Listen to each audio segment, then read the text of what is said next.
अस्सलाम वालेकुम वीवर्स। उम्मीद आप सब खैरियत से होंगे। आज का हमारा नावल बहुत ही ज़बरदस्त है क्योंकि ये नावल भी अना इलियास का है जिसका नाम है तेरी आदत हो गई। मिसराब कब से कमरे में इधर से उधर चक्कर काट रही थी। मुठियाँ भींची थी, ताज कुचका रही थी। आदिल बेड पर बैठा इसके फट पड़ने का मुंतज़िर था।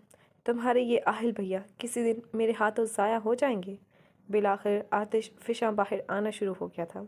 अपनी सुर्ख अंगारा आंखों से वो आदिल को ऐसे देख रही थी जैसे आदिल नहीं उसकी जगह आहिल बैठा हो। मिज़राब, वो अपने भाई की हमायत में कुछ कहने ही वाला था कि मिज़राब ने तेज़ी से नीचे पड़े कुशन्स के ताबड़तोड़ हमले करना शुरू किए। तुमने अगर एक लफ्ज़ भी अपने भाई की हमायत में बोला तो याद रखना हमारी दोस्ती का ये आखिरी दिन होगा। वो इससे वार्न करते हुए बोली। मैं उनकी हमायत नहीं कर रहा, सिर्फ ये कह रहा हूँ कि हम यूनी के ट्रिप पर चले जाएंगे, मगर यूँ सिर्फ अपने ग्रुप के साथ किसी भी ट्रिप पर जाना ठीक नहीं। और वैसे भी मैं भी तो नहीं जा रहा, तो तुम्हें क्या मसला हो रहा है जाने का? आदिल ने इसे रसान से समझाना चाहा। मसला मेरा नहीं तुम्हारे भाई का है, और तुम्हारे भाई का मसला ये है कि वो मुझे 7 पर्दों में रखना चाहता है। मेरे यूनी जाने का सबसे बड़ा मुखालिफ वो था। हर काम में रखने डालता है, स्कूल से कॉलेज और फिर अब यूनी हर जगह खुदाई फौजदार बनकर पहुंच जाता है। मुझे तो लगता है यूनी में आकर 2 लेक्चर्स भी ये सिर्फ मुझ पर हर वक्त नजर रखने के लिए देता है। मैं अब बची नहीं हूँ, इन्हें ये बात समझ क्यों नहीं आती? और मुझे तो ये भी समझ नहीं आता वो मुझे तुम्हारे साथ कैसे बर्दाश्त कर लेते हैं। मिज़राब की तनकीद बेजा नहीं थी, शुरू से यही होता आया था। आहिल और आदिल इसकी फूफो नुसरत के बेटे थे। मिज़राब ने माँ का रूप तो ना देखा था, मगर नुसरत फूफो की आगोश में छुपते इससे कभी माँ की कमी महसूस नहीं हुई थी। नुसरत और जहांगीर 2 ही बहन भाई थे। माँ बाप जहांगीर की शादी से कुछ अरसे पहले ही एक रोड एक्सीडेंट में अल्लाह को प्यारे हो गए थे। दोनों बहन भाई के घर में सिर्फ एक दीवार हाइल थी। मिज़राब की पैदाइश के वक्त मुंतहा डिलीवरी में पेचीदगी के बायस अपनी नन्ही परी को देखे बिना, इससे प्यार किए बिना हमेशा की नींद सो गई। जहांगीर और मुंतहा का 2 साल का साथ था, मगर ये 2 साल जहांगीर के लिए पूरी ज़िंदगी मुंतहा के बाद इसकी याद के साथ बिताने के लिए काफ़ी थे। शादी के साल बाद मुंतहा प्रेग्नेंट हुई और फिर उसके पैदाइश के वक्त उन दोनों को हमेशा के लिए छोड़ गई। आदिल और मिज़राब दोनों 1 हफ्ते के फ़र्क से पैदा हुए थे। मिज़राब ने हफ्ते पहले इस दुनिया में आँख खोली थी, मगर मुंतहा की अचानक मौत जहांगीर तो क्या, नुसरत और शाहजहां को भी शदीद तकलीफ से दो चार कर गई थी। 1 हफ्ता गम में निढाल रहने के बाद नुसरत ने आदिल को जन्म दिया और यूं आदिल के साथ साथ मिज़राब को भी अपनी गोद में समेट लिया। जहांगीर तो इस काबिल नहीं थे कि मिज़राब को संभाल लेते। इतना बड़ा गम था कि उससे बाहर आने के लिए कितने ही महीने लगे, और इस तमाम वक्त नुसरत ने मिसराब को माँ की कमी महसूस नहीं होने दी। आहिल 5 साल का था, फिर भी वो अपनी उम्र के बच्चों की निस्बत काफ़ी समझदार था। जब नुसरत मिसराब को लेकर घर आई तब इन्होंने आहिल को बिठाकर समझाया, आहिल, अल्लाह ने आपको सिर्फ एक भाई नहीं एक बहन भी दी है, और आपने और आदिल ने बड़े होकर इसका बहुत ज़्यादा ख्याल रखना है। इसको कभी कोई तकलीफ़ नहीं होने देनी, और मुझसे भी ज़्यादा आपने इसका ध्यान रखना है। आहिल ने इन नसीहतों का न सिर्फ दिमाग में बिठा लिया बल्कि अपनी ज़िंदगी का एक मकसद भी बना लिया। वो मिसराब का ऐसे ख्याल रखता था जैसे वो कांच की गुड़िया हो। उसकी क्लास का कोई लड़का होता था या लड़की, अगर कभी आहिल को पता चलता कि किसी ने मिसराब को तंग किया है, वो उससे लड़ने पहुंच जाता था। बड़े होते होते ये आदतें इतनी पुख्ता हो गई कि मिसराब की ज़िंदगी के ज़्यादातर फैसले आहिल करने लगा, और सब उसकी बात को तरजीह भी देते थे। मिसराब कॉलेज पहुंचने तक आहिल के इस अमल दखल से चिढ़ खाने लगी। जितना वो आहिल से चिढ़ती थी उतनी ही ज़्यादा दोस्ती उसकी आदिल से थी। घर में अक्सर सब आदिल को मिसराब की सहेली कहकर छेड़ते थे, मगर आदिल के लिए भी मिसराब से बढ़कर कभी कोई नहीं रहा था। इनका खाना पीना एक दूसरे के बगैर मुकम्मल हो ही नहीं सकता था। आदिल वो वाहिद लड़का था जो मिसराब के करीब था, और आहिल को इस बात से कोई मसला नहीं था, मगर आदिल के अलावा किसी और लड़के को वो मिसराब के करीब भी भटकने नहीं देता था। कॉलेज के बाद जब यूनिवर्सिटी जाने की बारी आई तब सबसे ज़्यादा मुखालफत आहिल ने की।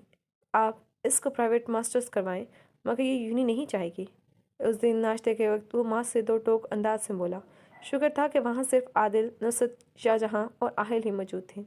मिसराब अब आहिल के फैसलों पर रिएक्ट करने लग गई थी, लिहाजा आहिल ने इसकी गैर मौजूदगी में बात करना मुनासिब समझा। बेटा, आप क्यों इतने मुखालिफ हैं? शाहजहाँ ने पहली बार इसके फैसले पर एतराफ़ किया। बाबा, वहाँ का माहौल लड़कियों के लिए ठीक नहीं, और वैसे भी IBA की रेपुटेशन इतनी अच्छी नहीं है। अंडे का पीस काटने की मदद से मुंह में रखते हुए बोला, बेटा आप भी वहीं से पढ़े हैं। चाय के घूंट भरते इन्होंने जांचती नज़र से बेटे को देखा। बाबा, मैंने लड़कियों की बात की है, मैं लड़का था इसीलिए वहाँ का माहौल हैंडल कर लिया। लम्हा भर को बाप की जानिब देखा। बेटे, आदिल साथ होगा इसीलिए हमें कोई फिक्र नहीं। आहिल हमेशा से बाप की फरमाबरदारी करता आया था, कभी उनके किसी फैसले से इनहराफ नहीं किया था, इसीलिए अब की बार भी खामोश हो गया, मगर दिल में कुछ और भी तहिया कर लिया। अगले ही दिन आहिल यूनिवर्सिटी पहुंच गया। मैं आई कम इन सर? सर फ़खर के ऑफिस को दरवाज़ा नॉक करके वो अंदर दाखिल हुआ। अरे यंग मैन, कैसे हो? आहिल को देखते वो खुशी से अपनी सीट से खड़े होकर इसकी जानी पड़े, इससे मोहब्बत से गले लगाया। बैठो, शुक्र है तुम्हें यहाँ आने का ख्याल तो आया। अपनी सीट संभालते सामने बैठे आहिल को मोहब्बत से देखते गोया हुए। आहिल इनके पसंदीदा स्टूडेंट में से था। इस तरह के लड़के इन्होंने कम ही देखे थे, जो सहीन होने के साथ साथ नहायत बाअदब थे। सर, आपने कुछ दिन पहले एक ऑफ़र की थी कि मैं हफ्ते में 3 दिन आर्जी लेक्चरार के तौर पर फाइनेंस की क्लास ले लिया करूं। आहिल ने कुछ दिन पहले की सर फ़खर की ऑफ़र उन्हें याद दिलाई। बिल्कुल, और अभी तक मैं तुम्हारे जॉब को मुंतज़िर हूँ। उनकी बात पर वो होले से मुस्कुराया। सर, मैं तैयार हूँ, आप मुझे टाइमिंग्स बता दें, इस हिसाब से मैं ऑफ़िस और यहाँ की टाइमिंग मैनेज कर लूँगा। MBA करने के बाद से वो अपने बिजनेस पर तवज्जो देने लगा था। सर फ़खर ने कुछ दिन पहले इसे ये ऑफ़र की थी। वो फाइनेंस मैन इतना माहिर था कि इस सर फ़खर, जो कि इस IBA के डीन थे, वो चाहते थे कि आहिल इनके स्टूडेंट्स को फाइनेंस पढ़ाएं। तब तो इसने मना कर दिया कि इसके लिए बिजनेस के साथ इसे मैनेज करना मुश्किल लग रहा था, लेकिन अब मिस्र आपके करीब रहने के लिए इसे सुबह नाश्ते की टेबल पर ही ये फैसला कर लिया था कि अगर मिस्र आप यूनि में आएगी तो वो भी यहाँ लाजमी आएगा। अरे यार, थैंक यू सो मच, तुमने मेरी ऑफ़र पर बिल आखिर गौर ही कर ही लिया। मेरे और मेरे डिपार्टमेंट के लिए ये बहुत किसी ऑनर से कम नहीं होगी कि तुम जैसा ब्रिलियंट स्टूडेंट यहाँ हमारे आने वाले नए बच्चों को पढ़ाए, तो बस फिर तुम कल से ही ज्वाइन कर लो। वो खुशी से बोले। आहिल ने कुछ मज़ीद तफसील पूछी। उसने घर में किसी को इस सारे मामले की भनक तक नहीं पड़ने दी थी। वो मिस्टर की अपने लिए भरने वाली बेसारी से बहुत अच्छी तरह वाकिफ़ था। इसकी रोबदार शख्सियत के सबब वो कभी खुद से तो इससे कुछ नहीं कह सकी थी, लेकिन आहिल को देखते ही जो 12 उसकी शक्ल पर बजते थे वो अच्छी तरह जानता था। अब तो वो घर पर भी इस वक्त आती थी जब आहिल नहीं होता था। इस सब के बावजूद उसे मिसराब के लिए फ़ैसले करने और हर लम्हे के इस पर चेक रखने की इतनी आदत हो चुकी थी कि वो चाहने के बावजूद खुद को इस सब से रोक नहीं पाता था। उफ, मुझे यकीन नहीं आ रहा, मैं यूनिवर्सिटी में मौजूद हूँ। मिसराब की खुशी से चहकती आवाज़ आदिल के कानों से टकराई। यूनिवर्सिटी में आज उनका पहला दिन था।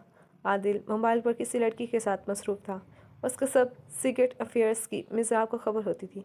आहिल के मुकाबले में आदिल काफ़ी लाउबाली था। खूबसूरती दोनों भाइयों पर ख़त्म थी, मगर आहिल के पर्सनालिटी में जो रौब और दबदबा था वो आदिल में नहीं था। जो ही आदिल ने इसकी बात का जवाब देने के लिए मोबाइल से नज़र हटाई, एक गैर इरादी निगाह दरवाजे के बाहर गई और साकत हो गई। हम वाकई ख्वाब देख रहे थे, आदिल आहिस्ता आवाज़ से बड़बड़ाया।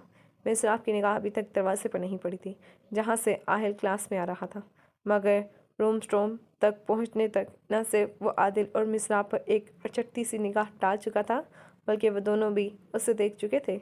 मिसराब भी बाकी स्टूडेंट्स की तरह आहिल की ताज़ीम में खड़ी हुई, मगर आंखें हैरत और सदमे की ज़्यादती के बायस फटने के करीब थीं।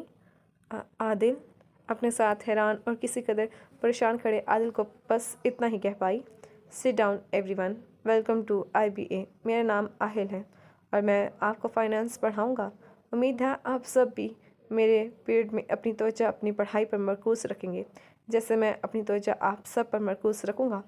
आज तो चौंके पहला दिन है, तो हम एक दूसरे से मुतारिफ़ हो जाते हैं। आगाज़ मैं खुद से करता हूँ। मैं यहीं का स्टूडेंट था। 5 साल पहले मैं यहाँ से फ़ारिग हुआ था और अब आज फिर से यहीं हूँ, लेकिन इस रोम स्टॉम से इधर की सीट पर कोई टेंशन ही है सिवाय पढ़ने और अच्छे ग्रेड्स लेने की। लेकिन यहाँ इस रोस्ट्रम के इस जानिब की जिम्मेदारी बहुत मुश्किल होती है, जिसमें न सिर्फ अपनी जॉब के साथ इंसाफ करने की टेंशन होती है, बल्कि सबसे बड़ी टेंशन ये होती है कि अपने स्टूडेंट्स के साथ पूरा इंसाफ किया जाए।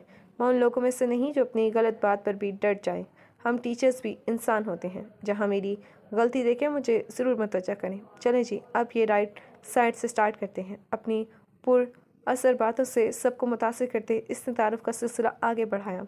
लड़कियां तो लड़कियां, सब लड़के भी इससे मुतासिर नज़र आ रहे थे, मगर दो लोग ऐसे थे जो इसकी किसी बात से मुतासिर नहीं हो रहे थे, बल्कि गुस्से से इसे खू रहे थे, और वो आदिल और मिसराब के अलावा कोई और नहीं थे।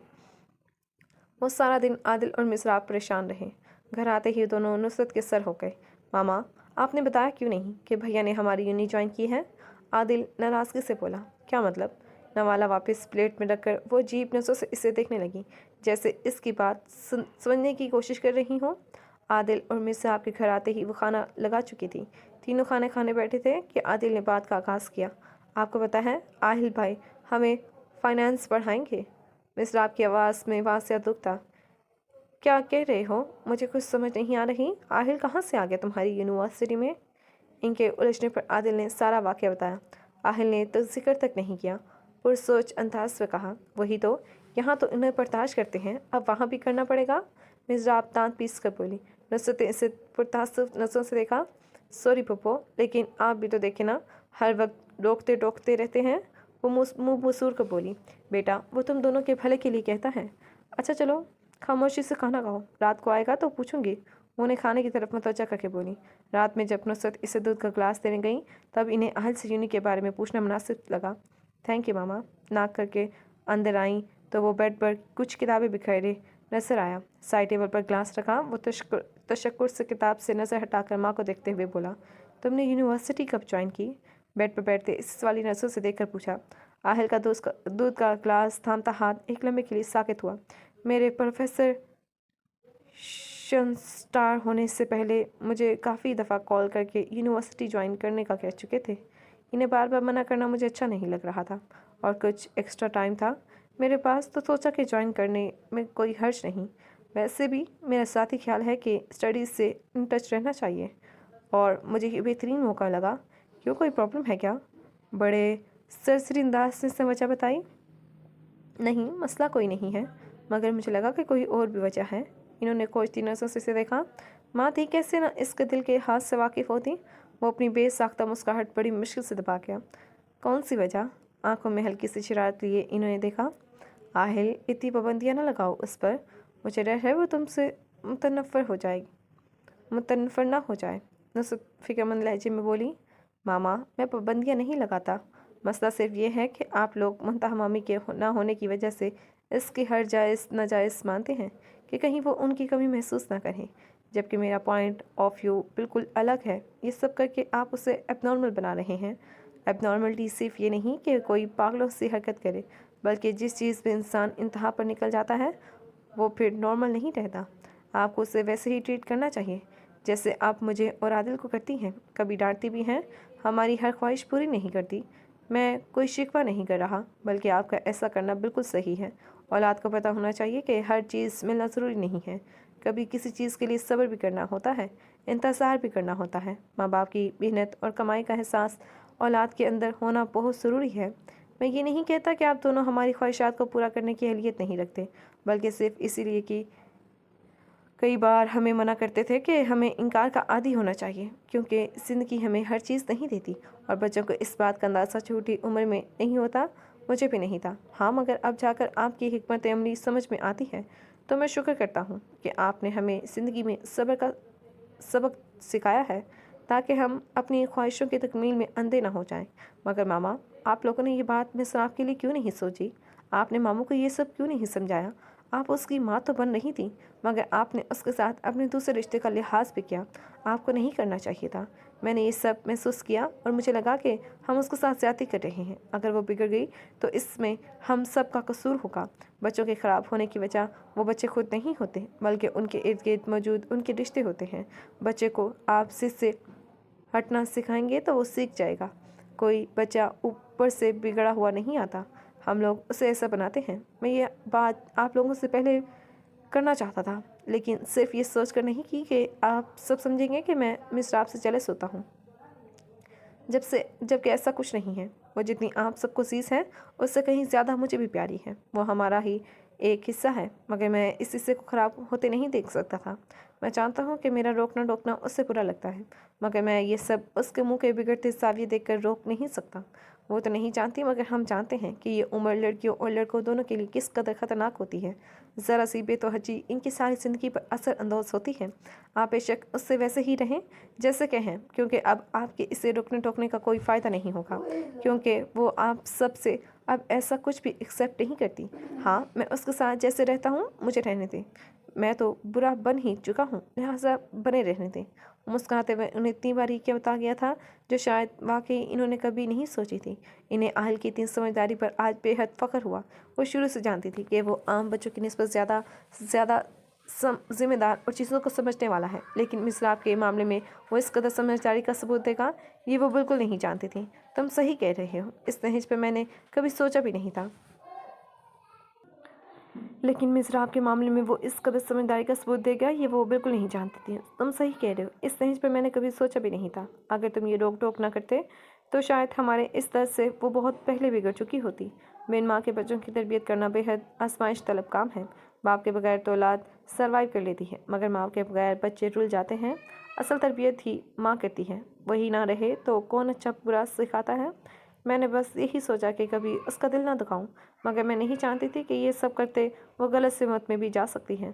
तुम रोक टोक करते हो तो वो झुंझलाती है, मगर वही बात कि कम से कम उसे ये अंदाज़ा हो गया है कि कुछ कामों को नहीं भी करना, ज़िंदगी में कभी ना भी सुननी है।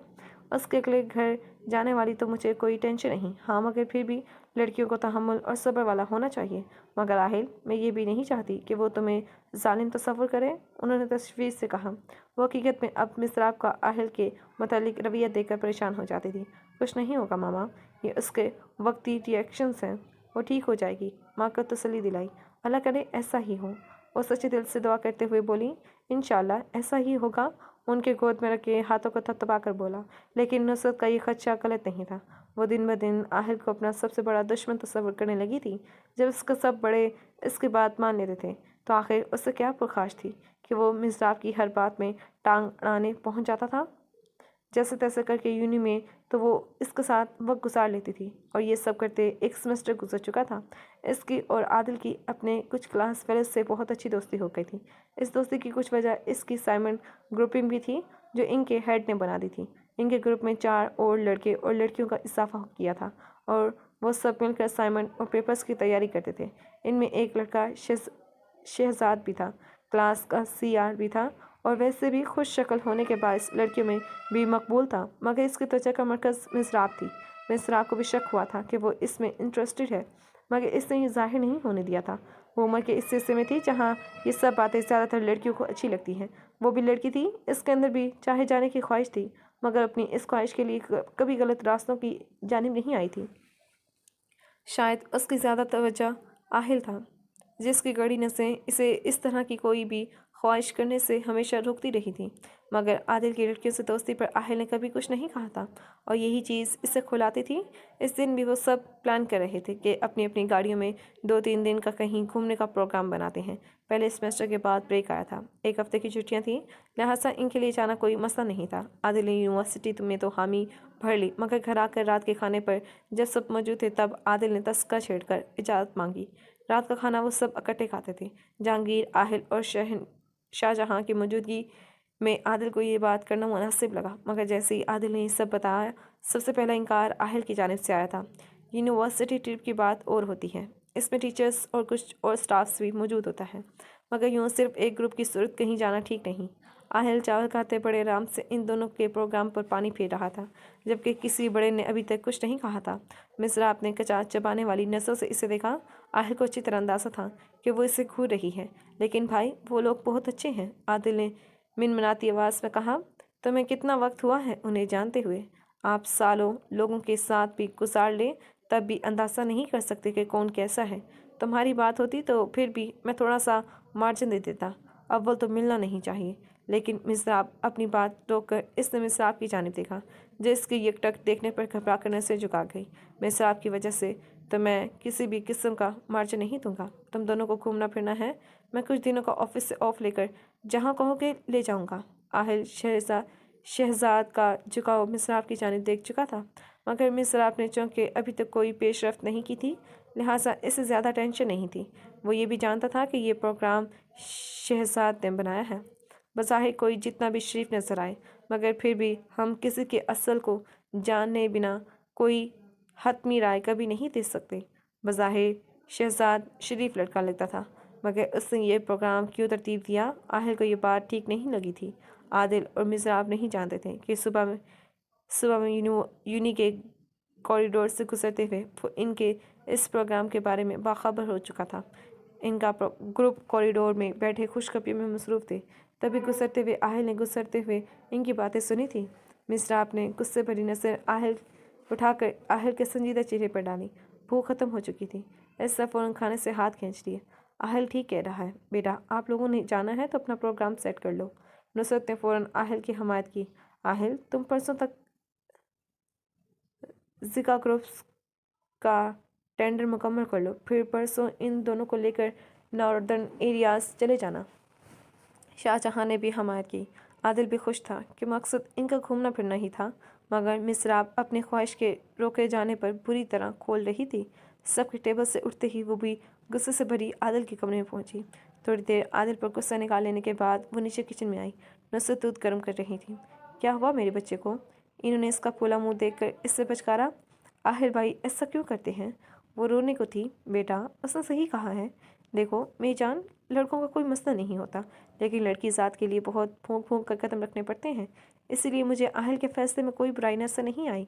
वैसे भी तुम दोनों ने आउटिंग पर ही जाना था ना, तो आहिल ले जाएगा।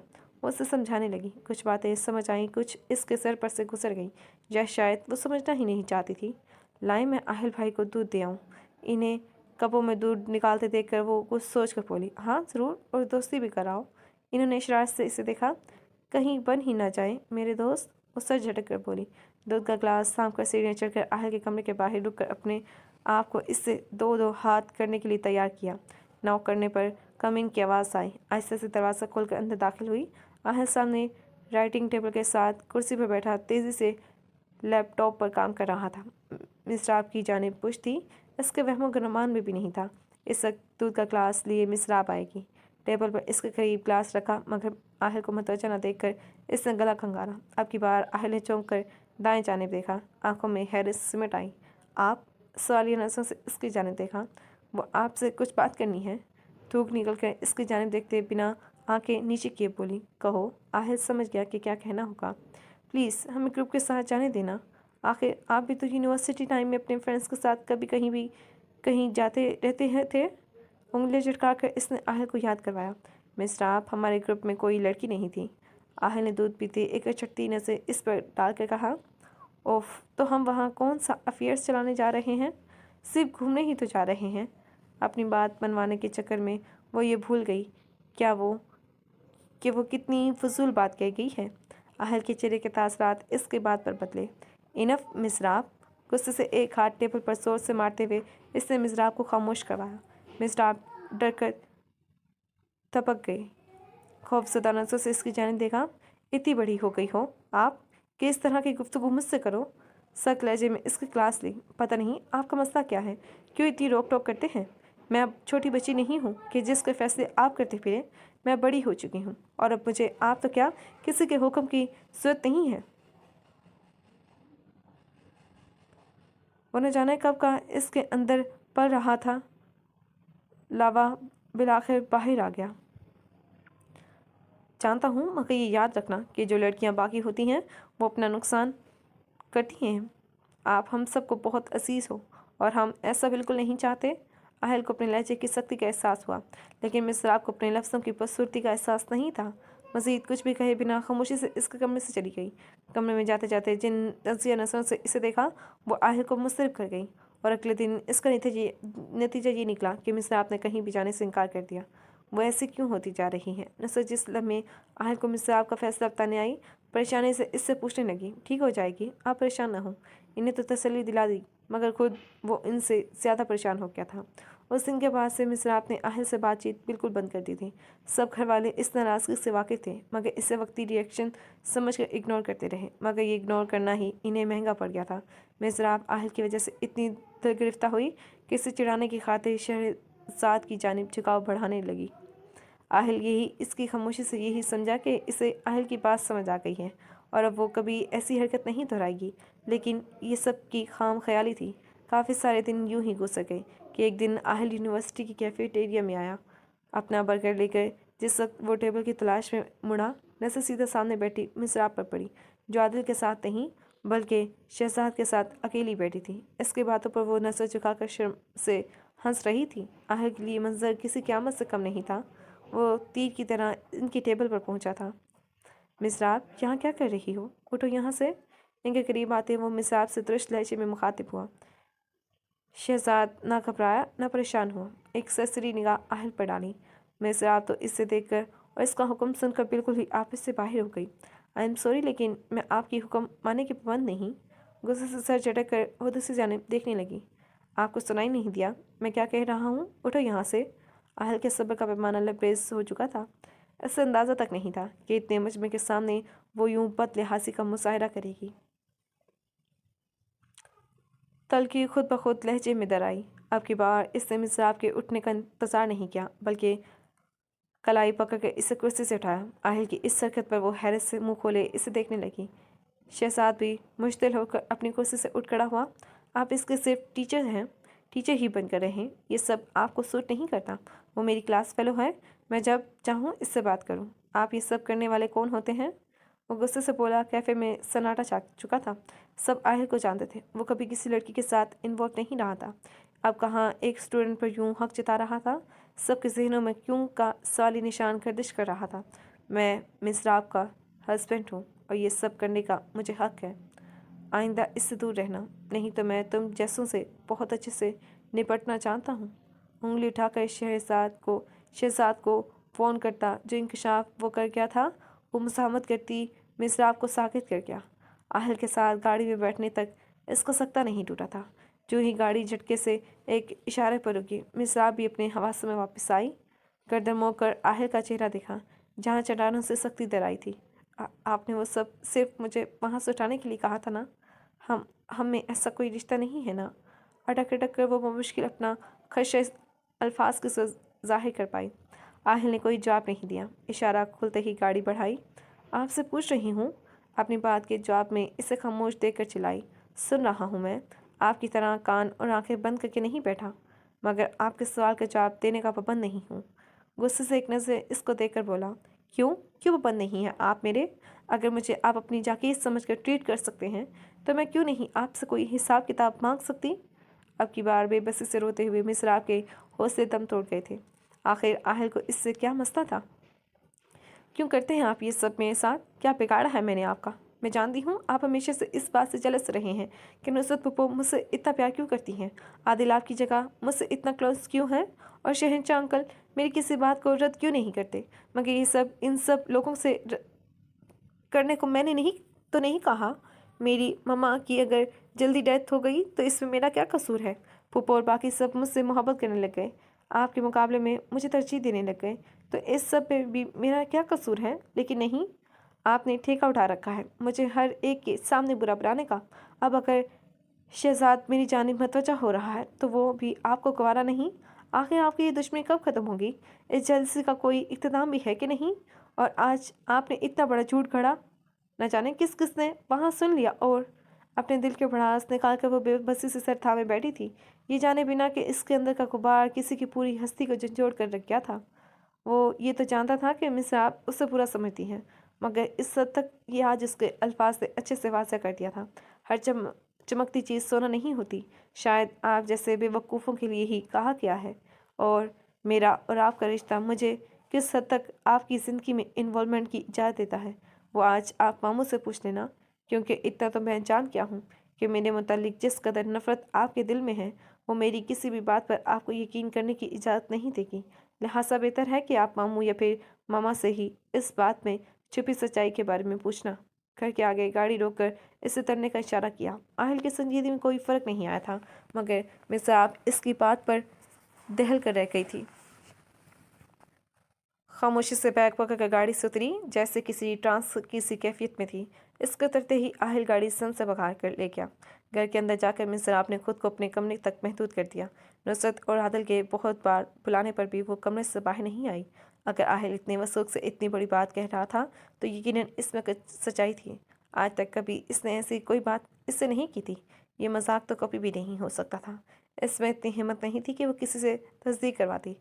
वो इस सच का सामना करने से कतरा रही थी। आदिल का बार बार फ़ोन आ रहा था मगर वो आंखें कान सब बंद करके बैठी हुई थी। मिसराब, अब अगर तुमने दरवाज़ा नहीं खोला तो या तो मैं दरवाज़ा तोड़ दूंगा या फिर बाबा और मामू को कॉल कर दूंगा। आदिल इसके कमरे का दरवाज़ा थरथराते हुए चीखा। आज उसकी तबीयत खराब थी और वो यूनिवर्सिटी नहीं जा सका था, इसीलिए वहाँ होने वाले वाक़े से बेखबर था। जिस वक्त आहिल मिसराब को घर उतार कर गया था उसी लम्हे इसने नुसरत को फ़ोन करके बता दिया था कि वो मिसराब को घर छोड़ गया है। इसकी तबीयत खराब थी इसलिए वो इसे ले आया। कुछ भी और बताने से इसने इज्तनाब किया। जानता था कि अगर नुसरत को पता चला कि इनकी निकाह वाली बात इस तरह मिसराब पर खुली है तो इन्होंने आहिल को ही सख्त सुनानी थी। वो फ़िलहाल निकाह वाली बात अभी इससे नहीं करना चाहती थी। मकसद सिर्फ ये था कि पहले इसके और आहिल के ताल्लुकात कुछ बेहतर हो जाते तब बता देती, लेकिन अब आदिल की आखिरी धमकी पर इससे भी आखिर दरवाज़ा खोलना पड़ा। What's wrong with you? तबीयत ख़राब है तो कम अज़ कम हमें तीमारदारी तो करने दो। ये क्या कि बंदा कमरा बंद करके बैठ जाए। दरवाज़ा खोलने पर आदिल अंदर आते हुए गुस्से से बोला, तुम्हें किसने कहा कि मेरी तबीयत ख़राब है? इसके बाद पर वो हैरत से बोली, भैया का फ़ोन आया था कि तुम्हारी तबीयत ठीक नहीं है और वो तुम्हें घर छोड़कर ऑफिस जा रहे हैं। आदिल की बात पर उससे कुछ देर पहले के वाक़यात याद करके फिर से गुस्सा आया। एक तो तुम्हारे ये भैया, जबड़े भेज कर वो गुस्से से बोली, फूफो कहाँ है? एकदम इसने आर या पार का सोचते नुसरत का पूछा। किचन में है और तुम्हारी हरकतों से परेशान भी है। आदिल उसकी सीरीज़ के रैक के पास जाकर इन्हें उल्टे पुलटते हुए बोला। कुछ सोच कर वो बाहर की जाने बढ़ी। नुसरत के पोस्टर में आकर वो किचन की जाने बढ़ी। अस्सलाम वालेकुम पप्पो। मोहब्बत से उन्हें पीछे से जाकर खुद से लगाते बोली, वालेकुम सलाम। रहने दो ये मुंह दिखावे की मोहब्बतें। वो उसके हाथ परे करते हुए खफकी से बोली, कब से परेशान कर रखा है? नाराज़गी जूं की तू थी। बर्तन धोते वो इसे देखने से इज्तनाब कर रही थी, जिसका मतलब था कि वो सख्त खफा है। पप्पो, आप सब कुछ पूछना है। नुसरत के रवैये पर ज़्यादा गौर नहीं कर सकी। उंगलियां चटकाते सर झुकाए बोली, क्या बात है? परेशान हो? किसी ने कुछ कहा है? उसके संजीदा लहजे पर इन्होंने बुलाकर इसकी जानिब देखा। परेशान सी लगी। जल्दी से नल बंद करके हाथ साफ किए। दिल घबरा गया। बहुत परेशान हूँ। पलकें उठाई, आंखों में हलकोरे लेते आंसू नुसरत का दिल बेचैन कर गए। क्या हुआ है मेजान? इसके कंधों पर हाथ रखा कि क्या मेरी और आंसू ने गले में फंस कर बोलने में दिक्कत पैदा कर दी। कहो बेटा। उसे खामोश होता देखकर नुसरत ने बोलने पर उकसाया, क्या मेरा और आहिल का निकाह हो चुका है? भाई कहते कहते वो मुश्किल रुकी। अब जब जान चुकी थी तो भाई कहने जैसी गलती कैसे करती? तो तुम्हें किसने बताया? नुसरत पूरी तरह चौंकी। आहिल ने, कहते साथ ही बबक कर रो दी। नुसरत ने सर पकड़ लिया। ये क्या कर दिया आहिल ने? दिल में सोचा, प्लीज़ पप्पो सच्चे बताएं, कुछ मत छुपाइएगा। इनके हाथ पकड़े इसने इसरार किया। देखो बेटा, वो इस अंदाज में हकीकत नहीं बताना चाहती थी कि वह सबसे मुतफर हो जाए और इन्हें लग रहा था कि अब ऐसा ही होगा। प्लीज़ पप्पो, जो भी सच है मैं सुनने को तैयार हूँ। वो फिर से रुंधी हुई आवाज़ से बोली, बेटा जब तुम 9 साल की थी और आहिल 14 साल का, तब हमने तुम दोनों का निकाह कर दिया था। ये सुनते ही मिसाब ने गर्व से आंखें बंद की। मैं नहीं चाहती थी कि मेरी फूलों सी बेटी को मैं कल को किसी अनजान शख्स को दे दूँ, और ना ही जहांगीर ऐसा चाहता था। तुम तो तब इस रिश्ते की अहमियत को नहीं समझती थी, लेकिन आहिल समझदार था, जानता था कि ये रिश्ता क्या होता है। इसके मज़े से हमने ये सब किया। देखो बेटा, इस सब में कोई गलत मकसद नहीं था। उन्हें समझ नहीं आ रही थी कि वो किस अंदाज में इसे समझाती कि इसका दिल बुरा ना होता। उनकी तो मर्ज़ी पूछ ली और मेरी कोई हैसियत नहीं। मेरी मर्ज़ी कहाँ गई? वो गुस्से से बोली, नहीं बेटे, ये प्लीज़ पप्पो, मुझे कोई झूठी तसल्लियाँ मत दें। मुझे अफसोस हो रहा है। मैं समझती थी कि मेरे घर वाले पढ़े लिखे हैं, आम ज़हनियत के लोग नहीं हैं, मगर आप लोगों ने वही किया जो यहाँ के शायद 90% माँ बाप करते हैं। लड़की को भेड़ बकरी की तरह ट्रीट करते हैं। मेरी अपनी कोई मर्ज़ी नहीं, कोई वैल्यू नहीं। वो दुख से बोली और गलत भी नहीं था। अपनी जगह उसकी सोच बिल्कुल दुरुस्त थी। या अल्लाह, मैं तुम्हें कैसे समझाऊँ? नुसरत बेबसी की इंतहा पर थी। कुछ मत समझाएं, सब समझ गई हूँ। उनके हाथ अपने कंधे से झटकते हुए गुस्से से किचन से बाहर निकल गई। क्या बकवास की है तुमने मिसराब के साथ? नुसरत ने इसके निकलते ही आहिल को फ़ोन मिलाया, अपनी भड़ास उस पर निकाली। मैंने कुछ नहीं कहा, सिर्फ हकीकत उससे बताई है, और वो अब बची नहीं कि इन बातों को समझ ना सके। आहिल पहले ही तैयार बैठा था। उसे उम्मीद थी कि वो घर जाकर नुसरत पर फट पड़ेगी, और वही हुआ था। इस सब की नौबत क्यों आई? उन्होंने तफ्तीशी अंदाज से पूछा। मैं किसी को भी नहीं बता सकता। बस इस सब को ऐसे ही खुलना था, सो खुल गया। अब ये सोचें कि इसे कन्विंस कैसे करना है। वो उनकी तवज्जो दूसरी जानिब दिलाकर पहली बात को पोशीदा करते हुए बोला। वो नहीं चाहता था कि शहजाद और मिसराब से मुतल्लिक कोई भी बात करके किसी बंदे तक पहुँचे। वह सब जो मिसराब पर अंधा एतमाद करते हैं, वो लम्हा भर में चकनाचूर हो जाएगा। वो तो ये सब हसम कर गया था, क्योंकि वो इस हकीकत को अच्छे से समझता था कि मिसराब इनके निकाह से बाखबर थी, और बाखबरी में इतना मार्जिन देना तो बनता था, मगर ये सब घर वालों को नहीं समझा सकता था। तो बेटा एक काम करो ना, जितनी आसानी से अब ये सब बता दिया उसी तरह रुखसती भी करवा लो। वो तंजिया लहजे में बोली। प्लीज़ मामा, अब आप तो ये सब ना करें। वो उनकी बात पर झुंझलाया। एक तो बीवी ऐंठ रही थी, ऊपर से माँ भी हरी झंडी दिखा रही थी। बेचारा मर्द, वो सोच कर रह गया। मेरी तो कुछ समझ नहीं आ रहा। वो तो इस कदर बुरा रिएक्शन देकर गई है, तुम्हारे बाबा और जहांगीर ही अब समझाएंगे। वो वाकई बुरी तरह परेशान थी। चलें देखते हैं वो उन्हें क्या तसल्ली देता। अभी तो खुद को आने वाले दिनों के लिए तैयार कर रहा था। रात तक ये बात सबके इल्म में आ चुकी थी कि मिसराब इस निकाह से वाकिफ़ हो चुकी है। अगर कोई और इस बात पर हैरान था तो वो मिसराब के अलावा आदिल था, मगर वो मिसराब की निस्बत बेहद खुश था। मिसराब ने सबका बाइकआउट कर रखा था। सारा दिन वो अपने कमरे से बाहर नहीं आई थी। मामले की गंभीरता को देखते हुए जहांगीर ने बाकी सबको इसे छेड़ने से मना किया। इन्होंने इससे खुद बात करने का फैसला किया। रात में खाना खा चुकने के बाद वो इसके कमरे की जाने बढ़े। मिसराब रात के खाने पर भी बाहर नहीं आई। इसका खाना इसके कमरे में पहुंचा दिया गया। कुछ देर बाद आई। शहजाद से बात करके फारिग हुई थी। वो इसे इस रिश्ते के खिलाफ अच्छी तरह भड़का चुका था। इस वक्त वो बहुत ही दिलगरीफ्ता थी। दरवाजे पर नॉक की आवाज़ आई। कम इन। जा मलते ही जहांगीर अंदर दाखिल हुए। बाबा जानी। मिसराब उन्हें देखकर चौंक गई। कैसी है हमारी बेटी? वो मुस्कुरा चेहरे पर सजाए इसे देखते हुए दरवाज़ा बंद करके इसके बेड की जानी पड़े, जहाँ वो टांगे फोल्ड किए सीने से लगे परेशान हॉल बैठी थी। बिल्कुल भी ठीक नहीं, सरनफी में हिलाते टूटे हुए लहजे में बोली। जहांगीर के दिल को कुछ हुआ। मुंतहा की वफात के बाद ये पहला मौका था जब वो यूं सबसे खफा हुई थी। किसी एक से हो जाती थी, मगर यूं खफा होकर कमरे में कैद कभी भी नहीं हुई थी। वो खामोशी से इसके बेड पर बैठे। बेटे, बहुत से फैसले वक्त और हालात के हिसाब से करने पड़ते हैं। इन्होंने तहमीद बांधी। बाबा जानी, ऐसे क्या हालात आ गए थे? सिर्फ 9 साल की थी मैं। वो इस बात को तो मुंह पर ही नहीं ला रही थी। किससे बताया क्यों नहीं क्या? अभी तक वो यही दोहरा रही थी कि ये निकाह क्यों हुआ। मेरा ख्याल है कि तुम्हारी फूफो तुम्हें बता चुकी हैं। मैं और वो तुम्हें कभी दूर जाने नहीं देना चाहते थे, और वैसे भी घर की ही तो बात थी, इसीलिए आपने सोचा इसकी मर्ज़ी को क्या करना है। ये बेटी है और बेटियों की मर्ज़ी कब कोई पूछता है। इनकी बात काट कर वो तल्ख लहजे में बोली। मिसराब, वो पे इख्तियार इसे टोक गए। हाँ ना, गलत किया है। इससे मुझे हर तरह की आज़ादी देने के बाद मेरी ज़िंदगी का इतना अहम फैसला आप लोगों ने अपनी मर्ज़ी से किया। आप, मैं और एक अनपढ़ माँ बाप में क्या फ़र्क रह गया? उसके लहजे में यह हठधर्मी और गुस्ताखी पहले कभी नहीं आई थी। अच्छा होता अनपढ़ माँ बाप की तरह तुम पर पाबंदियाँ लगाते, तो फिर लहजे में ये कड़वाहट ना होती। वो पुरतासर नज़र से इसे देखकर बोले।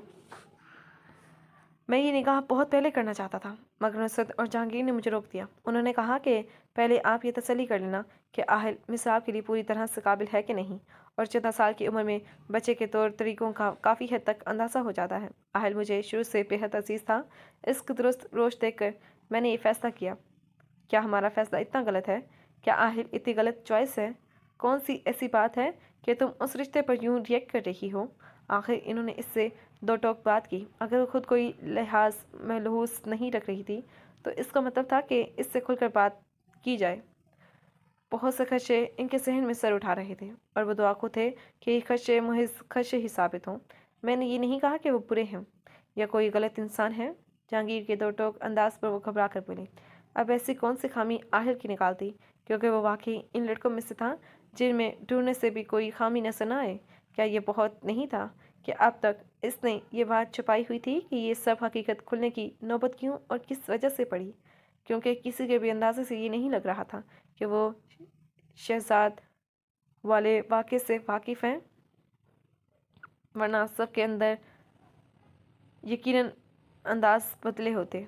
तो फिर उन्होंने गहरी निगाहों से इसे देखा, जैसे बहुत कुछ जान चुके हों। ज़रूरी है कि आपकी सही चॉइस मुझे भी सही लगे। वैसे भी वो हर वक्त मुझे डांटते रहते हैं। वो अच्छे सही मेरे मगर मेरे मामले में वो इंतहाई खुश इंसान हैं। गुस्सीले शोहर ही साबित होंगे। इन्हें मेरी हर बात से इतराज़ होता है। ये उनकी आदत है और आदतें कभी नहीं बदलती। ऐसे अपनी तरफ से बड़ी मजबूत दलील पेश की, मगर इसके बाद के पहले अल्फाज जहांगीर को चौंका गए। वो भी तुम्हें सिर्फ एक कज़न की तरह ट्रीट करता है और मुझे उसका ये अंदाज़ पसंद है। जहाँ हम सब ने तुम्हें ढील दे रखी है, कोई तो है जो तुम्हें टोकने वाला है। वैसे भी ये उसका केयरिंग अंदाज है। वो हर सर्द और गर्म से तुम्हें बचाना चाहता है और इससे ज़्यादा मोहब्बत की कोई और दलील नहीं कि इसने अब तक अपने और तुम्हारे ताल्लुक को जानने के बाद तुम्हें इसकी हवा तक नहीं लगने दी। उनकी ठोस दलील के आगे इससे अपनी बातें बेतुकी लगी। वह शकीर कहीं से नहीं है। हाँ, वो मामलात को बहुत जिम्मेदारी से देखता है और हर बाप अपने दामाद में यही एक बात देखने का ख्वाहिशमंद होता है कि वो उसकी बेटी को दुनिया की मुसीबतों से बचाने की कितनी अहलियत रखता है या लापरवाही का मुशाहिदा करता है। आहिल ने हर लिहाज खुद को मनवाया है। इसका फ्यूचर ब्राइट है। हमारे कारोबार को इसने कहाँ से कहाँ पहुँचा दिया। उससे ज़्यादा और तुम्हें क्या चाहिए? वो छप्पे से देख रहे थे। वो सब बातें जो कभी कोई बाप अपनी बेटी से नहीं करता, इसकी हमाकतों के सबब इन्हें करना पड़ रही थी। फिर भी मैं ये कहूँगी कि वो मेरी चॉइस नहीं है। वो बेलिचक होकर लहजे में बोली, मिज़राब, मैं ये सोचना भी नहीं चाहता कि मेरी बेटी हमारी नरमी का नाजायज़ फ़ायदा उठाकर किसी गैर को जाने पहचाने बिना अपनी ज़िंदगी में शामिल कर चुकी है। कटकीली निगाह इस पर डालते हुए ये सब अल्फाज व मुश्किल अपनी ज़बान पर लाए। मिज़राब ने नजर चुराई, जहाँ इसकी हरकत पर शदीद तकलीफ से दो चार हुए। बाबा जानी, मुझे इस निकाह का इल्म नहीं था, और अगर होता भी तब भी आहिल मेरी चॉइस नहीं हो सकते। मैं किसी और से शादी कर लूँगी, इनसे नहीं। अटक अटक के कहते भी वो शहजाद का नाम नहीं ले पाई। नाम बताओ। उन्हें लगा उनकी आवाज़ किसी गहरी खाई से आई हो। ऐसी हरकत करने पर बेटियां माँ बाप को गहरी खाई में ही फेंक देती हैं। पसंद करना और हर धर्मी का मुशाहिदा करने में ज़मीन आसमान का फ़र्क होता है, और मिर्ज़ाब इस वक्त सिर्फ हर धर्मी का मुशाहिदा कर रही थी। शहजाद मेरा क्लास फेलो है बाबा जानी। ये कोई तूफ़ानी इश्क नहीं है, मगर अच्छा इंसान है। बस इसीलिए उसे समझ ना ही अपने बाप के सामने ये सब कहें। जो भी था वो कभी इतनी बेबाक नहीं रही थी, लेकिन इसकी ज़िद इसे हर अच्छी आदत को तर्क करने का कह रही थी, और वो कर रही थी। कितना जानती हूँ उसे? 4 माह, 6 माह, 2 साल, 10 साल। वो दुख से बोले, बाबा जाने, ज़रूरी नहीं कि किसी अच्छे इंसान को सालों से ही जाना जाए। जो अच्छा होता है उसका लम्हों में पता चल जाता है। जहांगीर उसके बेधड़क बल्कि किसी हद तक बेशर्म अंदाज पर उसे दुख से देखने लगे। ये उनकी मिज़ाज तो नहीं थी। वो कभी उनसे इस अंदाज से नहीं बोली थी, कभी यूँ बहस नहीं की थी। और जब बच्चे माँ बाप के सामने तनका खड़े हो जाएं, तो उसके पीछे कोई ना कोई भड़काने वाला ज़रूर होता है। वह बगैर देखे शहजाद को परख चुके थे। इस वक्त मेरे पास कुछ और कहने को नहीं है। वो वाकई बेहद दिल गरिफ्ता हुए थे। मज़ीद कुछ भी कहने और सुने बिना वो इसके कमरे से जा चुके थे। मुस्तराब कोशिश के बावजूद उन्हें रोक ना पाई। अगले दिन जहांगीर झुके सर और गर्दन समेत बहन को अपनी बेटी की कोताही बता चुके थे। मुझे माफ़ कर दें आपा, शायद मेरी ही बेटी इस काबिल नहीं थी कि आहिल जैसे बंदे की ज़िंदगी का हिस्सा बनती। वो नहीं आवाज़ से बोले। एक ही दिन में वो बरसों के बीमार लग रहे थे। मैं सर पकड़े बैठी थी। मुझे माफ़ कर दो, मेरी तबीयत में कोई कोताही रह गई होगी, वरना मिसराब ऐसी नहीं थी। उन्हें आहिल की बातें याद आई। वाकई अपनी माँ के अलावा तरबियत हर कोई नहीं कर सकता। ऐसा होता तो माँ का दर्जा इतना बुलंद ना होता, और किसी की भी औलाद की तरबियत कोई भी दूसरी औरत पर आसानी कर देती। नहीं आपा, ऐसा मत कहें। मैं जानता हूँ कि आपने उसकी तरबियत में कोई कसर नहीं छोड़ी, मगर शायद उसे ये सब रास नहीं आया। वो कहते भी तो क्या, मुंतहा के बाद तो सबके सर जोड़कर वो जैसे अपनी जिम्मेदारी से पीछे हट गए थे। इस सब में इन्हें भी अपना कसूर नज़र आ रहा था। औलाद की हर बात मान लेना ही इनसे मोहब्बत नहीं है, बल्कि उनकी शख्सियत को निखारना असल मोहब्बत है। और जिस तरह कुंदन को निखारने के लिए बहुत बार कोयले की भट्टी से गुजरना पड़ता है, इसी तरह औलाद की अच्छी तरबियत करते वक्त बहुत बार माँ बाप को सख्ती से भी काम लेना पड़ता है। इससे पहले कि औलाद ज़माने की ठोकर खाकर सुधरे, बेहतर होता कि माँ बाप ही औलाद को पालते पोसते कभी कभी इन्हें सख्तियों से गुजारें। ये बात जहांगीर को बल्कि सभी को बहुत देर से समझ आई थी, और आहिस्ता आहिस्ता ये बात सबको पता चल गई कि मिज़राब किसके लिए आहिल को रिजेक्ट कर रही है। आहिल को जैसे ही इस सब की खबर हुई, वो मिज़राब के सर पर जा पहुंचा। शाम का वक्त था। वो मुतमिन से अपने पोस्टर के लॉन चेयर पर बैठी चाय से लुत्फ अंदोज हो रही थी और साथ साथ शहजाद के साथ मोबाइल पर चैटिंग जारी थी। वो इसे सोचने समझने की सलाहियतों पर पूरी तरह काबिज हो चुका था। मैंने बाबा जानी से बात कर ली है। मुझे उम्मीद है वो कुछ दिन नाराज़ रहेंगे, फिर हमारे लिए मान जाएंगे। आखिर मैं उनकी इकलौती बेटी हूँ। वो बेहिसी की इंतहाओं को छू रही थी। इस कदर बेहिसी दर आई थी कि रात से कमरे में बंद जहांगीर की इसे कोई परवाह नहीं थी। वो शहजाद के साथ अपने मुस्तकबिल के ताने बाने बुनने में लगी हुई थी। ग्रेट यार, वो तुम्हारे सो कॉल्ड शोहर के क्या हालात हैं? वो तो कोई फड्डा नहीं करेगा। शहजाद के रिप्लाई पर इस्तज़ाइया मुस्कुराहट उसके चेहरे पर आकर मदूम हुई।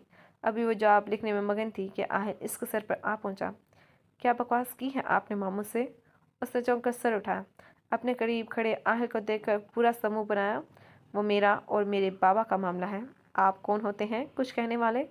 इसका लहजा आहिर को बड़ी मुश्किल से इसके मुंह पर एक थप्पड़ रसीद करने से रोक रहा था। जब तक आप मेरे निकाह में हो, आपका और मेरा मामला अलग अलग नहीं है। उसके करीब झुकते हुए वो एक एक ग्लव्स पर जोर देकर बोला। उससे घबराकर चेहरा थोड़ा सा पीछे किया।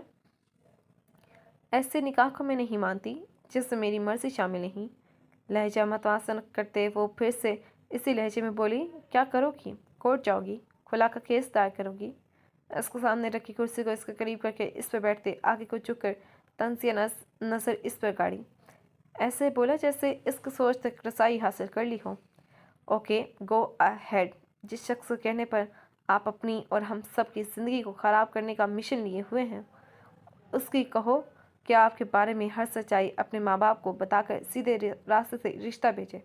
जिस दिन वो अपनी माँ बाप की मर्ज़ी से रिश्ता लिया है, मैं उसी दिन आपको अपनी मर्ज़ी का फैसला सुना दूंगा। ये मेरा आपसे प्रॉमिस है। यहाँ सबको मैं भी हैंडल कर लूँगा। और अगर वो ये सब ना कर सका तो पूरे 15 दिन बाद आपको मेरी बीवी की हैसियत से यहाँ से मेरे कमरे में रुखसत होना पड़ेगा। 15 दिन का टाइम है। उससे ज़्यादा मैं यहाँ इस घर के किसी बंदे को आपके लिए कन्विंस नहीं कर सकता। आहिर की बात पर वो हक तक बस उसकी शक्ल दिख रही थी। उसके वहम गुमान में भी नहीं था कि वो इससे दस्तबरदारी की बात भी कर सकता है। वो तो यही सोचे बैठी थी कि वो शहजाद वाली बात पर भड़केगा और इससे कभी न छोड़ने की बातें करेगा, बदला लेने का कहेगा और फिर सबके सामने उसके सफा की बयान करेगी। मगर ये क्या वो इतना ही अच्छा है कि उसका जहन मुंतशिर हो चुका था? क्या हुआ आपको पता है? मामू इस सब के बाद किस कदर गुस्से में है। वो तो आज रात आपकी रुखसत करने पर मिस्र थे, मगर मैंने ही इन्हें रोका और ये 15 दिन का टाइम भी मांगा। इससे ज़्यादा मैं आपको फेवर नहीं दे सकता। आप शहजाद से बात करो और मुझे जल्द ही जवाब दो ताकि मैं यहाँ सबको मना सकूँ। उससे खामोश देखकर वो फिर से बोला। वो अनजान भी के जहांगीर के फैसले किए बैठे हैं। आहिर की ज़ुबानी सुनकर वो सख्ते में चली गई। तो फिर आप बात करोगी उससे? वो इतना इसरार क्यों कर रहा था अपनी ही बीवी के लिए? मिस्र आपने उसे फिर से खाली खाली निगाहों में देखा। होले से सर इस बात में हिलाया। गुड। उसके गोद में रखे हाथों को थपथपाकर कुर्सी धकेल कर उठा और मतवाज़न चाल चलता चला गया। उसकी वजिया शख्सियत की तो वो हमेशा से कायल रही थी, मगर इस लम्हे न जाने क्यों वो पहले से ज़्यादा खूबसूरत लगा। नरम से तासरास में जब वो उसे देख रहा था, मिस्र आपके दिल को कुछ हुआ? क्या कोई अपनी बीवी के लिए ये सब कर सकता है? खुद से सवाल किया, मगर कोई जवाब ना मिला। गहरे सन्नाटे छा गए। अगले दिन यूनिवर्सिटी में फ्री पीरियड के वक्त इसने शहजाद से वो सब कहने का सोचा जो आहिर इससे कह गया था। कल आहिर मेरे पास आए थे। वो कह रहे थे कि वो मुझे छोड़ देंगे, मगर तब जब तुम अपने पेरेंट्स की मर्ज़ी से मेरे घर मेरा रिश्ता लेकर आओगे। और इस सब के लिए हमारे पास सिर्फ 15 दिन है। उसके बाद पर शहजाद जो बहुत खुश हो रहा था एकदम मुश्तिल हुआ। ये क्या बकवास है? ऐसा कैसे हो सकता है? शहजाद की बात पर उसके चेहरे पर एक साया लहराया। क्या मतलब? क्या तुम मुझसे शादी के ख्वाहिशमंद नहीं? वो बेयकीनी से देख रही थी। नहीं, मेरा ये मतलब नहीं है, लेकिन 15 दिन मैं अपने पेरेंट्स को नहीं मना सकता। वो हकला कर बोला। जब आहिर मेरे घर वालों को मेरे लिए इतने दिनों में कन्विंस कर सकते हैं तो तुम्हारे पेरेंट्स क्यों नहीं? आपकी बार मिस्र आप गुस्से से बोली। तुम कोई कंवारी लड़की नहीं हो कि मैं अपने माँ बाप को कहूँ कि फ़लाँ लड़की के लिए रिश्ता ले जाएं तो वो मान जाएंगे। तुम्हारा निकाह हो चुका है और तुम तलाक याफ्ता होगी। खुद सोचो, एक तलाक याफ्ता की हमारे माशरे में क्या हैसियत होती है। शहजाद की बातों पर इसे लगा इसके दिमाग में धमाके हो रहे हैं। तुम इंसाफ से बोला ना जा सका। देखो, ये कोई फिल्म या कहानी नहीं है, हकीकत है, और इसमें हमें हकीकत पसंद ही बनकर सोचना होगा। अब बेशक तुम्हारी रुखसत नहीं हुई, लेकिन तुम दोनों एक लंबे अरसे से एक दूसरे के साथ रह रहे हो। क्या पता तुम दोनों में ताल्लुकात की नोयत। इनफ शहजाद, मैं तुमसे शादी की भीख मांगने नहीं आई। न मुझे कोई तूफानी मोहब्बत है कि मैं तुम्हारे बिना मर जाऊंगी। मैं तुम्हें हर किस इजाज़त नहीं दे सकती कि मोहब्बत के नाम पर तुम मेरी ज़ात की धज्जियाँ उड़ाओ। मेरा और आहिल का क्या रिश्ता है और किस हद तक है, मुझे तुम्हें तो क्या किसी को भी कभी वजाहत देने की ज़रूरत नहीं। आइंदा मुझे अपना चेहरा भी मत दिखाना। वो सोच भी नहीं सकती थी कि शहजाद उसके और आहिल के बारे में इस हद तक सोच लेगा। क्या मोहब्बत ऐसी होती है, अपने महबूब की इज्जत को भरे बाजार में रस्वा करने वाली, महबूब के किरदार पर उंगली उठाने वाली। वो तेज़ कदमों से अपने डिमांड पर की जानी पड़ी। हर मंजिल धुंधला रहा था, आंखों से आंसू रवा थे जिन्हें वो तेजी से साफ कर रही थी। घर आकर भी वो अपने कमरे में बंद हो चुकी थी। किसी का सामना करने की इसमें हिम्मत नहीं थी। जिस शख्स के लिए वो अपने जान से प्यारों के आगे तन कर खड़ी हो गई थी, वो अपने दावों में इतना बोदा निकला था। आदिल को यूनिवर्सिटी में ही अंदाज़ा हो गया था कि इसके साथ कोई मसला है। घर आकर इसे यूं चुपचाप छुप जाने पर इससे रहा ना गया, तो इसके कमरे में आ पहुंचा। क्या हुआ है? दरवाज़ा नौकर की इजाज़त मिलने पर वह कमरे में दाखिल हुआ। कोई भी तमीज़ बांधे बिना वो मुसराब से मुखातिब होता। इसके कमरे में राइटिंग टेबल के करीब मौजूद कुर्सी पर बैठ के पास लाकर इस पर बैठा, जहाँ बेड पर मिसराब आंखों में वीरानी लिए बैठी थी। मिसराब, उसे मिसराब को ज़ोर से पुकारना पड़ा। क्या मैंने गलत शख्स का इंतखाब किया है? किससे मदद मांगती? सभी को तो खफा कर बैठी थी, सिर्फ एक आदिल ही बचा था, लिहाजा इससे पूछा। देखो मिसराब, मैं इस वक्त आहिल भैया का भाई नहीं बनकर नहीं, बल्कि सिर्फ तुम्हारा दोस्त बनकर तुम्हारे पास आया हूँ। अगर गैर जानबदारी से सोचा जाए तो आहिल भैया में ऐसी कोई खामी नहीं कि उन्हें यूँ रिजेक्ट किया जाए। तुम उनकी बाकी सब सिफात को छोड़ दो, सिर्फ उस एक खूबी को याद रखो कि कौन ऐसा शोहर होगा जो अपनी बीवी को किसी गैर और नामहरम के साथ देख कर भी इससे मोरल इल्ज़ाम न ठहराए, उस पर शक न करे, उसे मार्जिन देने की बात करे। तुम यकीन करो, मुझे खुद पता नहीं चला कब शहजाद तुम्हारी जाने मतवजा हुआ, और ये सब जानने के बाद मुझे भी तुम पर शदीद गुस्सा आया कि तुम्हें इतनी आज़ादी देने का क्या यही असर हुआ कि और बहुत सी आम लड़कियों की तरह तुम भी हमारे हाथों से निकल गई। और जब यही सब मैंने आहिल भैया से कहा तो वो बोले, आदिल वो इंसान है, और हर शख्स ज़िंदगी के मोड़ पर कभी न कभी ये ख्वाहिश करता है कि वो चाहा जाए। उसकी ख्वाहिश गलत नहीं, और उसका ये इक़दाम भी गलत नहीं, क्योंकि वो इस निकाह से ही अनजान थी। उसने कुछ भी जानते बूझते नहीं किया, लिहाजा हमें उसे ये मार्जिन देना चाहिए कि वो अपने फैसले को सुधार सके। इसमें इसकी गलती कहीं भी नहीं है। अगर मैं भी उसकी जगह होता तो शायद मेरा भी रिएक्शन मुख्तलिफ ना होता। ये कोई कमरे की सिलेक्शन, गाड़ी की चॉइस या कपड़ों की ख़रीदारी की बात नहीं है कि हमने अपनी मर्ज़ी कर ली, बल्कि ये इसकी उम्र भर की ज़िंदगी की बात है। इसीलिए ये सब मानने में उसे कुछ फ़र्क लगेगा, और हमारी अक्लमंदी ये है कि हम उसे वो वक्त दें। आहिल की बातें बताकर वो कुछ लम्हे के लिए रुका, और मिसराब जो पहले ही शहजाद की बातों की वजह से इससे मुंतफिर हो चुकी थी, आहिल के ख्याल सुनकर अपने आंसू रोक ना सकें। अब तुम मुझे ये बताओ कि क्या ये उनकी आला ज़रफ़ी नहीं कि वो उससे तुम्हारी गलती नहीं मान रहे, जबकि मेरे नज़दीक अगर तुम्हारा निकाह ना भी हुआ होता तब भी तुम्हें यूँ किसी को पसंद करके हर धर्मी का इख्तियार हासिल नहीं होना चाहिए था। हमारे माँ बाप ने हमें ये तरबियत नहीं दी। वो फिर से खामोश हुआ, उसके आंसू साफ किए, और अब तुम्हारी पसंद पर बात करते हैं। क्या शहजाद ने आहिल भैया की तरह आला ज़रफ़ी का मुशायरा किया है? क्या अगर भैया तुम्हें तलाक दे दें तो वो तुम्हें कबूल कर लेगा?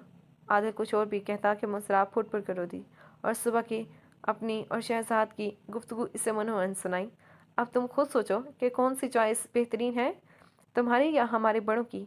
मिसराब, हम बच्चे सिर्फ वही देखते हैं जो हमें सामने नज़र आ रहा होता है, लेकिन हमारे माँ बाप अपनी ज़िंदगी और तजर्बों के बायस वो सब भी देख लेते हैं जो हमें बहुत देर बाद समझ आता है। अब अगर किसी भी टीन एज के बच्चों की फीलिंग्स और उनकी उम्र के तकाज़ों को समझने की अहलियत रखते हों, तो ये सब उसी लिए होगा कि हम उस दौर से गुज़र आए हैं। अब हमारे पास इस उम्र का तजर्बा है। इसी तरह हमारे माँ बाप इस दौर से गुजर चुके हैं। वो जानते हैं कि हमारे लिए सही गलत क्या है। आदिल ने सच्चे दिल से इसे समझाया। मगर अब क्या होगा? मैं सबको नाराज़ कर चुकी हूँ। आहिल क्या सोचेंगे मेरे बारे में? तो क्या वो इस रिश्ते को कबूल कर रही थी? आदिल को इसकी बात सुनकर खुशगवार सी हैरत हुई। सब ठीक हो जाएगा। क्या तुम शहजाद से तस्तार हो चुकी हो? आदिल ने अपनी सोच पर तस्दीक की मोहर लगानी चाहिए। मैंने उसे कभी अपनाया ही नहीं था कि तस्बरदार हूँ। वैसे भी मैंने कौन सा उससे इश्क मोहब्बत के राग अलापे थे। बस निकाह का सुनकर मैं अपसेट हो गई थी और ऐसा लगा था कि शहजाद की सूरत इस रिश्ते से रहाई मिल जाएगी। वो सच्चे दिल से अपनी गलतियों का एतराफ़ कर रही थी। मैंने आहल की सिर्फ ज़ाहिरी बातों को देखा था। ये सोच ही नहीं सकी थी कि उस शख्स ने कहाँ कहाँ मुझे बचाया है। एक और एतराफ़, और फिर मालूम हुआ कि मेरे भैया सच्चे दिल से तुमसे मोहब्बत करता है। आदिल शाह से बोला, मोहब्बत का तो मुझे नहीं पता। हाँ, यकीनन वो मेरा ख्याल ज़रूर रखते हैं। आहिल के जिक्र पर इसके चेहरे पर लाली बिखरी। क्या वो मुझे मेरी हमाकतों पर माफ़ कर देंगे? लहजे में परेशानी चल गई। पागल, मगर कब तक ये तो वही जानते हैं। बहरहाल तुमने उन्हें हर्ट किया है। आदिल ने इसे डराया। उसी रात आदिल के कहने पर इसने डाइनिंग टेबल पर ही सबसे माफ़ी मांगने का वादा किया। डाइनिंग टेबल पर बिल्कुल खामोशी थी। आदिल ने आंखों से इसे इशारा किया जो बारी बारी सबके चेहरों को देख रही थी। सबके चेहरों पर गहरी संजीदगी रकम थी। वो थोड़ा झिझकी, मुंह बसूर कर आदिल को देखा। उसे लम्हे आहिल की निगाह इस पर पड़ी। आदिल ने घर का अब मुश्किल मरा ये था कि किसी को मुखातिब करती या सब ऐसे ही बोल देती। मैं आप सबसे माफ़ी मांगना चाहती हूँ। आंखें बंद करके वो जल्दी से बोली। आहिल की हंसी छूट गई, जिसे उसने बड़ी मुश्किल से काबू किया। नुसरत, जहांगीर और शाहजहां ने पहले से और फिर एक दूसरे को देखा। बेटा, कोई ज़ोर ज़बरदस्ती नहीं है। अगर आप इस रिश्ते को बरकरार नहीं रखना चाहती तो हमें कोई एतराज़ नहीं। हमारी खुशी सिर्फ इसलिए थी कि हम सब ज़हनी तौर पर इस सब के लिए तैयार नहीं थे। लेकिन अब कुछ नहीं बाबा। मिर्ज़ा ने शाहजहां की बात काटी। वो शुरू से आदिल और आहल की तरह उन्हें भी बाबा कहती थी। मुझे समझ आ गई है कि मैं गलत थी। बड़े हमेशा अपने बच्चों की बेहतरी के लिए फैसला करते हैं और हम बच्चे सिर्फ अपने मुफाद का सोचते हैं और ये सब सोचते ये तक भूल जाते हैं कि हमारी वक्ती खुशी हासिल करने के ये फैसले हमें उम्र भर तकलीफ से दो चार करेंगे। मुझे कुछ दिन में ही सही, मगर ये समझ आ चुका है कि आप सब ने मेरे लिए बेहतरीन शख्स का इंतखाब किया है और जिसे मैं हीरा समझी थी वो पत्थर के सिवा कुछ नहीं था। ऐसा पत्थर जो रास्ते में लोगों को सिवाय ठोकर और तकलीफ देने के सिवा कुछ नहीं। मैंने आप सब से बहुत बदतमीज़ी की और इसके लिए मैं कभी खुद को माफ़ नहीं करूँगी। प्लीज़ आप सब मुझे माफ़ कर दें। फूफो, वैसे मुझे समेट लें जैसे मेरे छोटे पोते। मेरी गलतियों पर आप मुझे अपनी आगोश में समेट कर कहती थी, कोई बात नहीं, दोबारा ऐसे नहीं करना। नुसरत के साथ बैठी उनके हाथ पकड़े वो फूट फूट कर रो पड़ी। सबकी आंखें नम हो गई। वो सबको थी ही इतनी प्यारी। ना मेरी जान, ऐसे नहीं करते। नुसरत इसे क्या चुप करवाती। उनके अपने आंसू थमने का तैयार नहीं थे। और फिर यूं 15 दिन बाद मिसराब दुल्हन बनी हकीकत में आहल के कमरे में मौजूद थी। जहांगीर इस वाक़े के बाद इस कदर खौफसदा हो चुके थे कि इन्हीं की ईमा पर 15 दिन बाद मिसराब की रुखसती करवा दी गई थी। हालांकि शाहजहां ने कहा कि इसकी पढ़ाई मुकम्मल होने तक हम इंतज़ार कर लेते हैं, लेकिन जहांगीर मिस्र थे कि रुखसती करवा लें। नुसरत तो वैसे ही कब से ही चाहती थी। बाकी सब भी खुश थे। सब ने मिसराब को माफ़ भी कर दिया और इससे बातचीत का सिलसिला भी वैसे ही शुरू कर दिया, सवाए आहिल के। उस दिन जब मिसराब ने माफ़ी मांगी तब से शादी होने तक इसने मिसराब से कोई बात न की और ये एक बात मिसराब को परेशान कर गई। उस दिन तो वो इतनी आला ज़र्फ़ी का मुशाहिदा कर गया था और अब वो तंग दिल आम शोहर बन गया था। सब कमरे से जा चुके थे और वो अपनी मुस्तरिब सोचों के साथ अकेली आहल के आने का इंतज़ार कर रही थी। सारे फंक्शन में इससे लगा जैसे वो एक लम्हे के लिए भी इसकी जानिब मुतवज्जो नहीं हुआ। क्या उसने मुझे माफ़ नहीं किया? फ़िक्र और परेशानी अरूज पर थी। इससे पहले कि ये परेशानी कोई और रूप इख्तियार करती और इसकी आंखों से आंसू की सूरत बाहर आती, कमरे का दरवाज़ा खुला। बेड पर पिस्ता रंग के खूबसूरत लहंगे में मलबूस वो गोल्ड नेट के दुपट्टे का घूंघट निकाले आहल के होश उड़ा रही थी। कुछ देर तो वो कमरे में खड़ा इसकी मौजूदगी का यकीन करता रहा। पिछले दिनों इसके रवैये के बायस इसे ऐसा महसूस हुआ कि मिसराब अब कभी इसकी ज़िंदगी में शामिल नहीं होगी। एक गहरा सांस फिजा के सबूत करते वो आगे बढ़ा, मगर उसका रुख कमरे में मौजूद डेक की तरफ था जो राइडिंग टेबल के साथ था। उलट पुलट कर एक सीढ़ी मदम आवाज़ में लगाई। कमरे में हल्की सी मौसीकी की आवाज़ माहौल को बेहद रोमांटिक बना रही थी। आहिल ने कोट उतार कर कुर्सी पर रखा, टाई की नोट ढीली करता एक चटती सी निगाह मिसराब पर डाली। मिसराब को समझ नहीं आ रही थी कि वो इस कदर खामोश क्यों है। उस पर गुस्सा था तो निकालता, चीखता चिल्लाता, बोलता, मगर ये खामोशी कई मरतबा अपनों का गुस्सा नहीं उनकी खामोशी मार डालती है। और इन लम्हों में मिसराब इसकी खामोशी से अदमुई हो रही थी। आहिल सोफे पर बैठा टांग पर टांग जमाए जैसे नेट के दुपट्टे के पार उसके चेहरे के उतार चढ़ाव देख रहा था। मिसराब उंगली में पहनी हुई अंगूठियों को कभी उतारती कभी पहन रही थी। जब सबर का पैमाना लबरेज हो गया तब गुस्से से घूंघट उतारकर बेड से नीचे पाँव रखा। आंसू कतार दर कतार बह रहे थे। सूजू करती वॉशरूम की जानी पड़ी, मगर वायरिक आहिल के पास से गुजरते बाजू एक आहिनी शिकंजे में आ चुका था। बस इतना ही हौसला था। उसके मुकाबले खड़े होते आहिल इसके आंसुओं से तर चेहरे को देखकर सरगोशी नुमा आवाज़ में बोला, मैंने सॉरी कर लिया था, फिर भी आपने मुझे माफ़ नहीं किया। गुस्सा है तो निकाले मुझ पर, डांटे मारे, लेकिन ये खामोशी की मार ना मारे। कब आहिल इसके दिल के इतना नज़दीक आया उसे पता भी नहीं चला। हाँ, मगर इन 15 दिनों में जो एक काम इसने शिद्दत से किया था वो आहिल को सोचने का था। बचपन से अब तक की इसकी हर डांट याद की। अब गैर जानबदारी से सोचा तो उसकी डांट में छुपी मोहब्बत याद आई। मगर ये क्या, अब जब वो इसकी दस्तरस में थी तो वो इससे इज्तनाब बरत रहा था। आपके ख्याल में दीदा दिल फर्श राह किए बैठा हूँगा कि मेरी बीवी आएगी और मैं हर पिछली बात हत्ता कि उसकी पिछली मोहब्बत तक भुलाकर उसे अपना लूँगा। उसके आंसू आहिल को बेचैन कर रहे थे, मगर वो सख्त दिल बना खामोशी से देखता रहा। मैंने किसी से कोई मोहब्बत नहीं की थी, हमाकत थी, एक रद्द-ए-अमल था और कुछ नहीं। वो भारी आवाज़ से चिल्लाकर बोली, अगर सारी ज़िंदगी इसी बात का ताना देना था तो फिर रुखसती क्यों करवाई। नाराज नजर ने आहिल के दिल तक को छू लिया। हौले से मुस्कुराया। एतराज़ सुनना था। उसकी बात पर वो आंखों में हैरत समोए इसे देखती रही। मेरी मनकूहा किसी की मोहब्बत का एतराफ़ तो धड़ल्ले से करे, चाहे वो मोहब्बत वक्ती हो, मगर मेरी मोहब्बत को मुझसे छुपा कर रखे, ये तो नाइंसाफ़ी हुई ना। मुस्कुराहट दबाए इसकी आंखों में झांका। मैं ये भी जानता हूँ कि जिस दिन आपने माफ़ी मांगी उस दिन भी मेरी मोहब्बत इन आंखों में झिलमिलाई थी।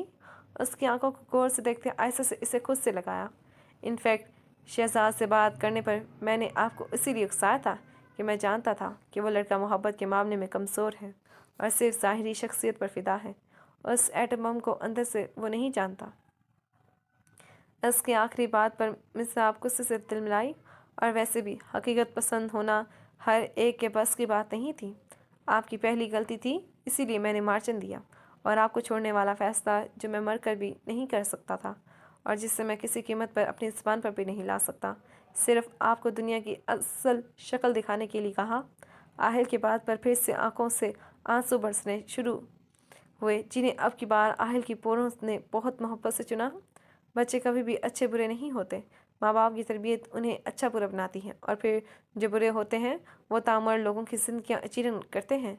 मेरी कभी भी आपसे कोई पुरख्वाहिश नहीं रही, न मैं कभी आपसे जेलस हुआ। अपनी मोहब्बत से भी भला कोई जेलस होता है। आप तो मेरा हिस्सा थी, तो आपसे आहिल रुका और मिसाब की धड़कनें भी। मोहब्बत को महबूब की नज़र में देखने का मंजर बहुत जानलेवा होता है और मिसराब इस मंजर को देख रही थी। मैं चाहता था मेरी मिसराब में कभी कोई कमी ना रहे, हर दिल में आपके लिए मोहब्बत और एहतराम हो। पता है, बाप के बगैर बच्चे पल ही जाते हैं और माँ के बगैर बच्चे रुल जाते हैं। मैं नहीं चाहता था कि कोई ये कहे कि मुमता नहीं है ना, इसीलिए ऐसी हो गई। जब हम इतने प्यार करने वाले आपके इर्द गिर्द थे तो कोई आपको ऐसा क्यों कहे। जहाँ मुझे जहांगीर मामू और मामा की खामियाँ नजर आईं, वहाँ मैंने खुद आगे बढ़कर आपको खुद गलत सिम जाने से रोका। मिज़ाब, मोहब्बत सिर्फ तो मीठे बोल बोलने का नाम नहीं है, बल्कि असल मोहब्बत वो है जो आपको सिमतों को यकीन ठीक करे, हर लम्हा आई लव यू ना कहे, बल्कि हर लम्हा आपके एहसास का ख्याल रखें, आपको मोहब्बत में गलत रास्तों के तयन से रोके। अगर फिर भी आपको मेरी मोहब्बत में कमी नज़र आ रही है तो इससे पहले कि आहिल इसे आई लव यू कहता, मिसाब ने इसके मुंह पर हाथ रख कर इससे कुछ भी बोलने से रोक दिया। मुझे आपकी मोहब्बत लफ्ज़ों के रूप में नहीं चाहिए, अमल के रूप में चाहिए। और आज मुझे आपकी मोहब्बत पर यकीन आ गया है। मुझे लफ्ज़ों के किरदार में मत धकेलें। मैं जान गई हूँ ऐसी मोहब्बतें सिर्फ वक्ती होती हैं। मुझे आपसे वैसी ही मोहब्बत चाहिए जैसी आप हमेशा से करते आए हैं। उस डगर को मत बदलिएगा। उसके कंधे पर सर रखे तशक्कुर से आंसू बहाती मिज़ाब को आहिल ने मोहब्बत से समेट लिया। आंखों में नमी घुलने लगी। तेरे करीब होने लगी आदत मुझे तुझ पर फिदा होने की। कमरे में गूंजने वाले कानों के इन अल्फाज पर मिसराब होले से मुस्कुराई। लोग नशे के आदी होते हैं और आपने मुझे अपनी आदत का ऐसा नशा लगाया है कि मैं सारी ज़िंदगी अब इस नशे से बाहर नहीं आना चाहती। इससे ज़्यादा इज़हार वो और क्या करती। अब ये नशा बढ़ेगा, रुकेगा नहीं। आहिल की मुस्कुराती आवाज़ पर इसने सुकून से आंखें मूंद ली थी। दी एंड। उम्मीद आपको ये नावल पसंद आया होगा, क्योंकि मुझे तो बहुत पसंद आया। मेरी तो ख्वाहिश थी कि ये नावल मज़ीद आफ्टर मैरिज बेस पे चलता। चले मिलते हैं एक नए नावल के साथ, तब तक के लिए अल्लाह हाफिज़।